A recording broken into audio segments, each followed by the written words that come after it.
আমরা বিগত দিনে কী খেলছি না সেটা ম্যাটার করে না, বাট এখানে একটা ভালো একটা অপরচুনিটি আছে আমাদের জন্য।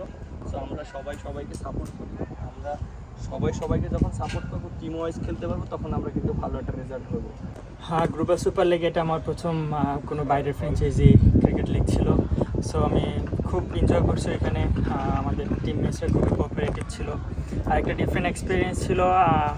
বাট ক্রিকেট খেলা সব জায়গাতেই সমান, ভালো বল সব জায়গাতেই ভালো বল। আমি জাস্ট মেনটেন করার চেষ্টা করছি, ভালো বল করব। সো আলহামদুলিল্লাহ, যদি আশানুরূপ ফলাফল আমরা করতে পারি নাই, বাট আমি খুব এনজয় করছি এখানে। আর আফটার একটা ছোটো ইনজুরি পরে এখানে আসলাম, কিন্তু ইনজুরি আমার কাছে মনে হচ্ছে না যে আমি ইনজুরি পরে আসছি। খুব ভালো ফিল করতেছি আলহামদুলিল্লাহ। বডি ইজ ওকে আছে, মেন্টালিটি অনেক ভালো আছে এখন আলহামদুলিল্লাহ। দেখা হয়েছিল, কর্নেল বলতেছিল যে তুমি লাইফে যেখানে থাকো শিখতে থাকো এবং নিজেকে মেনটেন করো, ফিটনেস দূর রাখো এবং লাইফে যেখানে যাবা শিখবা, শেখার কোনো শেষ নেই। ইন্টারনেটে কী চলতেছে এগুলো সেরকমভাবে মাথায় নিই না, জাস্ট একটা জিনিসই ফোকাস করতেছি, মাঠে কেমনি পারফর্ম করা যায় এবং আমার টিমকে কীভাবে আমার বেস্ট পারফর্মটা দেওয়া যায়। যখনই খেলতে নামি চেষ্টা থাকে কিংবা ওরকম মাইন্ডসেট নিয়ে নামি যে টিমকে আমার বেস্টটা দিব, তো টিমকে বেস্টটা দিতে পারছি আলহামদুলিল্লাহ, ভালো লাগছে।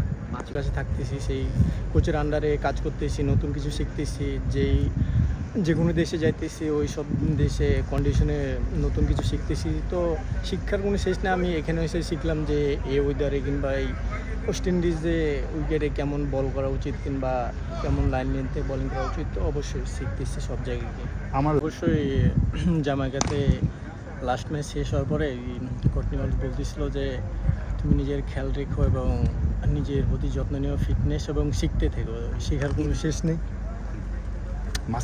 সো